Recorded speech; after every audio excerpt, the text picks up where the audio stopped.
Assalamualaikum warahmatullahi wabarakatuh. Nama saya Unga Pugus dari kelas 4C dengan NIM 13142103.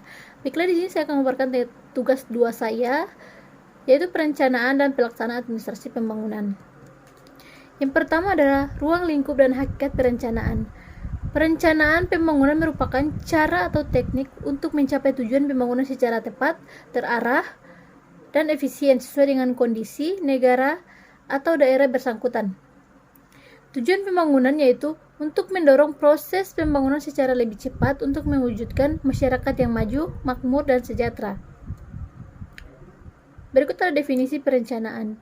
Definisi yang dikemukakan oleh ahli manajemen Harold Kont dan Cyril O'Donnell sebagaimana dikutip oleh Melayu SP, Riyadi Dedi Supriyadi Baratakusuma, bahwa planning in the function of manager with involves the selection from alternative of objective, policies, prosedur, dan programmers.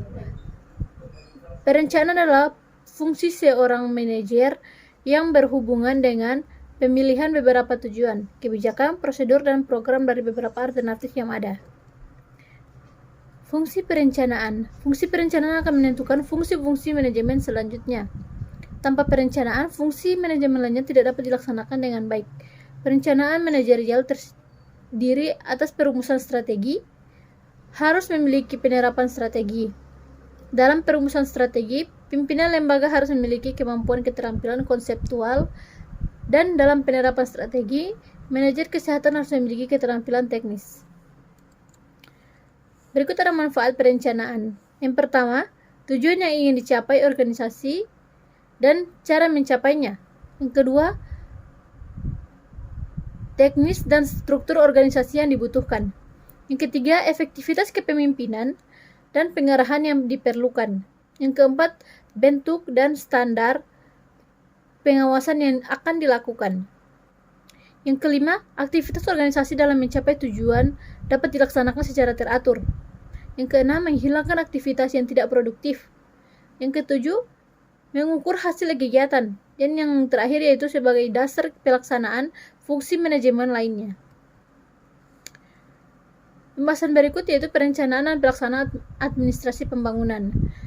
Sistem perencanaan pembangunan nasional adalah satu kesatuan tata cara perencanaan pembangunan untuk menghasilkan rencana-rencana pembangunan dalam jangka panjang, jangka menengah, dan tahunan yang dilaksanakan oleh unsur penyelenggara negara dan masyarakat di tingkat pusat dan daerah. Pasal 1 ayat 3 Undang-Undang Nomor 25/2004 tentang Sistem Perencanaan Pembangunan Nasional. Tujuan perencanaan pendidikan.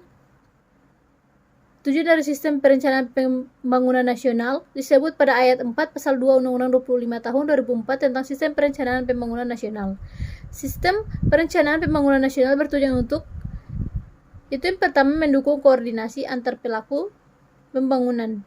Yang kedua, menjamin terciptanya integrasi, sinkronisasi, dan sinergi baik antar daerah, antar ruang, antar waktu, antar fungsi pemerintah maupun antar pusat dan daerah. Yang ketiga, menjamin keterkaitan dan konsistensi antara perencanaan, penganggaran, pelaksanaan, dan pengawasan. Yang keempat, mengoptimalkan partisipasi masyarakat. Yang kelima, menjamin terciptanya penggunaan sumber daya efektif, berkeadilan, dan berkelanjutan. Berikutnya, komponen sistem perencanaan. Beberapa komponen utama yang dilakukan dalam proses perencanaan yaitu sebagai berikut. Yang pertama, diagnosis perencanaan. Yang kedua, berumusan tujuan. Yang ketiga, proyeksi. Yang keempat, alternatif atau desain perencanaan. Yang kelima, uji rencana. Dan yang keenam itu diadakan evaluasi. Dan yang terakhir, implementasi.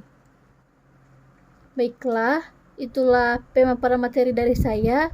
Apabila ada salah kata dan kurang kata, saya mohon maaf. Assalamualaikum warahmatullahi wabarakatuh.